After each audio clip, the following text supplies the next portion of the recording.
All right, now I wanted to briefly touch on this marriage and relationship, boyfriend and girlfriend, young relationships, 10, 11, 8, 7, 6, different things out there, different relationships, different things that we go through. Look, as a very, very young age, when you're 6 and 7 and 8 and you trying to find a boyfriend and things like that, your focus should mainly be just getting up and going to school. It should be regular.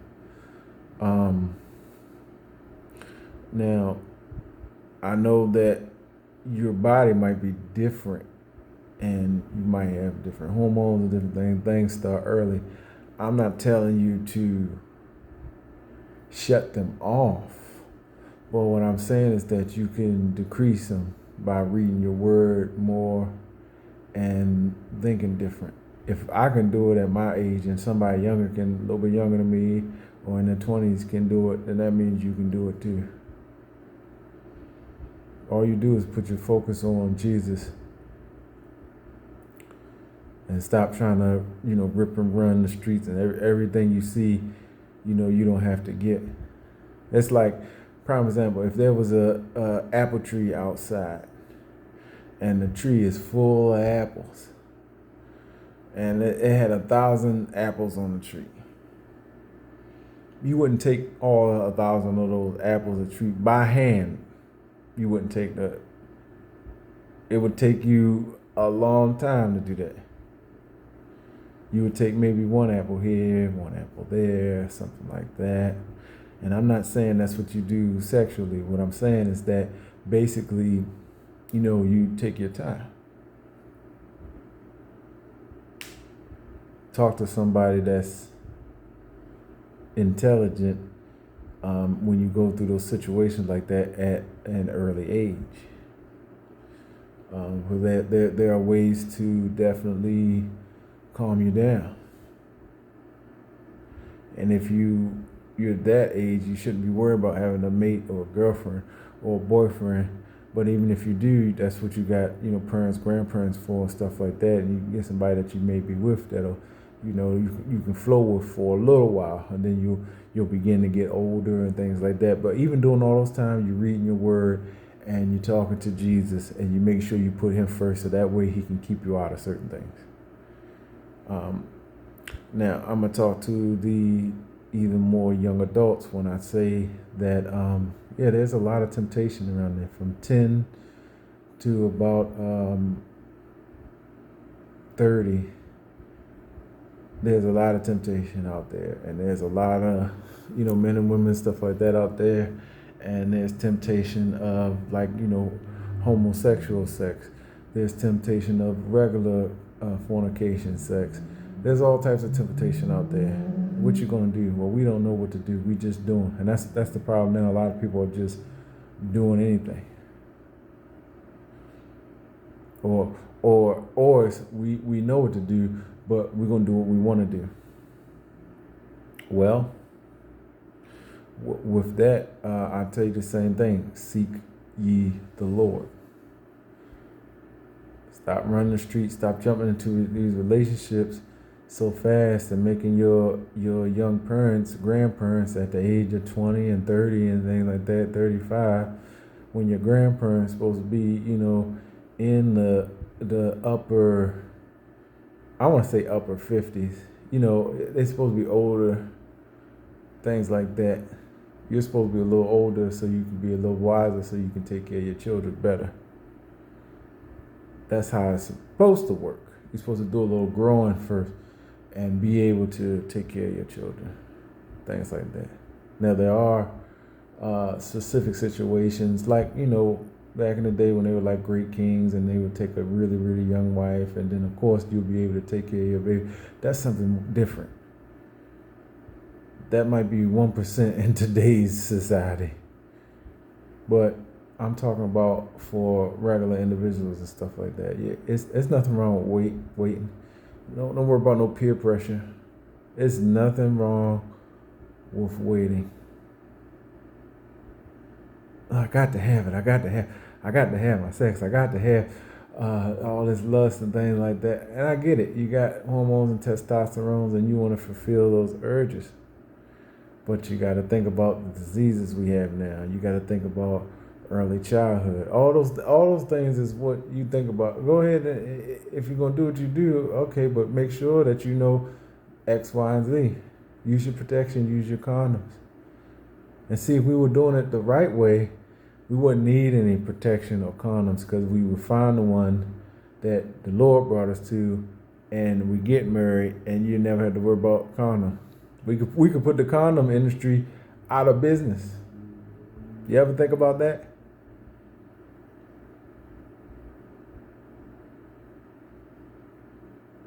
Everybody just having good, clean, unprotected marital sex. The condoms be out of business. But the problem is that lust. Oh, I can't get married and don't know if they can handle themselves in the bedroom and so and so and so and so. I mean, see, that's important too. So I'm not saying, I'm not saying don't do that. What I'm saying is that you got to trust in the Lord more important. That way He'll bring you somebody, and then this will be the first person that you do something with. Same thing with that person. That'll be the first person. And then, like the one preacher said, you won't have anything to compare it to. That'll be the best vagina that you had in your life, brothers. And for women, that'll be the best penis that you had in your life. That's as clean as I can say it. That's as clean as I can say it. That'll be the best that you had in your life. The best sexual experience, And I've talked to some people who have done it that way, and they said it was fine. Because by the time you finish school and you're working and you're going around, I mean, the thing will be so fast. You might find somebody, and that'll be it. So the main thing as far as that standpoint is just, you got to seek God before you seek your own sexual lust. And I know from personal experience and recent experience that a lot of times that's what I am seeking. I seek the Lord first. Even if I'm doing something, I say, okay, Lord, I see something I want. This is the woman that I want right now. Give it to me. And He might go ahead and do that. I'm not saying that I'm right. See, I'm telling you the truth. Fornication is wrong, but it's just, what happens sometimes. But if you want to know, I don't make that a constant, every day, gotta have it, every week, every single month, every single, when I get it, and whatever it is, it's fine. But now, recently, I've been on a different path. Will I ever give in to temptation again? I don't know. I can't tell you. I honestly can't tell you.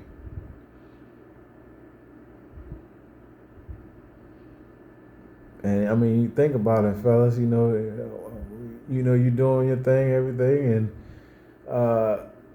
you may even have a girlfriend. Cause I seen a lot of stories, and I hear about a lot of stories. You have a girlfriend, then you end up having 2 or 3 people you talk to on the side, not because you're trying to do it, but because people keep pushing up on you.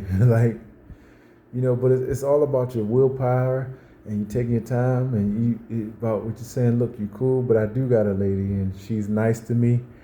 And this is what you say to the female. You look very beautiful. I do like you. I am attracted to you, but I have someone, and she's great, and she's a great woman, and she's nice to me, and I wouldn't want to disrespect you or her by doing this. If I do this and I'm with her, I'm disrespecting her. At the same time, I'm disrespecting you because I'm with her, but I'm still trying to, be with you too and give you what you need. And I know it's going to take time, and you might have already clicked off now. I'm not listening to this, and you're already gone. I get it. Trust me, I get it. There's a lot of good-looking women out there that the Lord made. There's a lot of women, period, because all God's creatures are good-looking, but there's a lot of women, period, that the Lord made. So that's just my advice with that. Take it one day at a time and read your word, and the Lord will make something happen in your life. Same thing with you, ladies. You got a man or a husband, and then you got 2 or 3 people on the side and things like that. You don't need to do that. You're messing with a dangerous thing. That's in the Bible too, about idolatry and fornication and all that other stuff. All that's in there. You don't want to read it, you don't want to listen to it, but y'all have heard the preachers say it before. You've heard the preachers express that before, and the fornication, and we're doing this and we're doing that. It's in there. So all the questions, when y'all have questions and things like that, I got to do the same thing. I got to go back to the book, go read Matthew, go back to Genesis, go back to Deuteronomy. Man, I live in Deuteronomy. Go back in there and go to the Revelations and find out the answers, and the beast and the head, and the Lord had the head. I seen the roaring lion and this, and I got to go and find all those answers.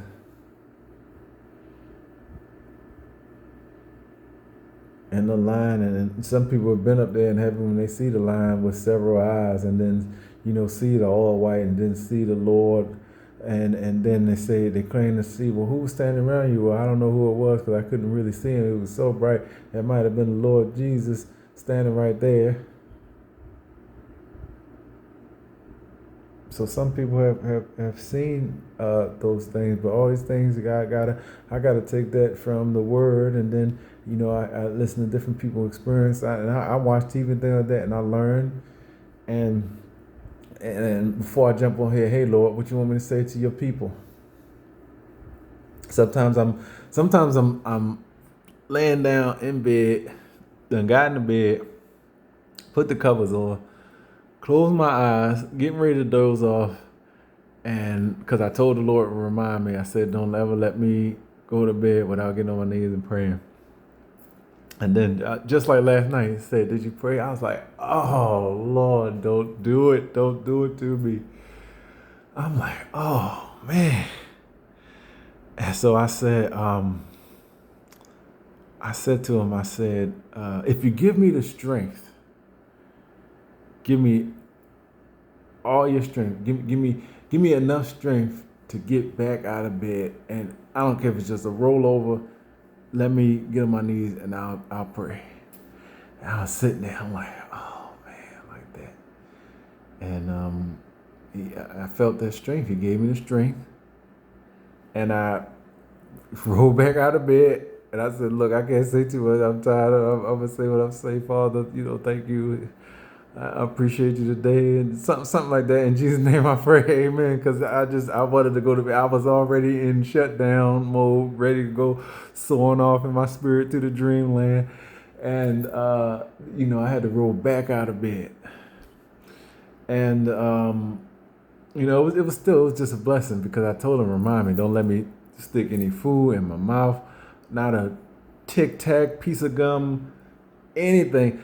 Don't let me take a sip of water. Just thank you before I even, sometimes while I'm cooking, I say thank you, just so I don't forget to ever say thank you. I say I don't want to never forget, never, not one time. Thank you, thank you, thank you, thank you, thank you, thank you, thank you, thank you, thank you, thank you. That stuff is important. It's the little habits that'll keep you going. And see, all this happening in the same day, what I was talking about in my other videos and stuff like that, about the grass situation and things like that. Look at all this stuff that's just happening, and it's a blessing. But you gotta keep it up in your situation, in our lustful natures. We gotta keep praying.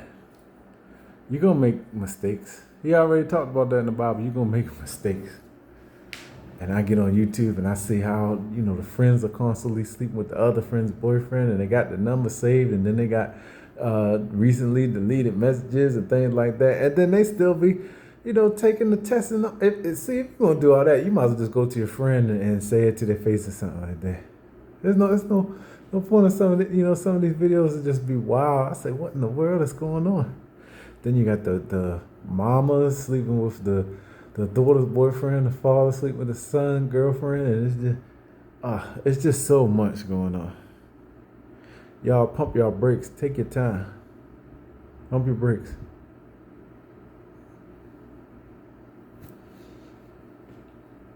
Mothers, you want somebody, get out there, go to the club or something. Same thing with the men, fathers. Get out there, go to the club. Get in their local church. Plenty of people in the church.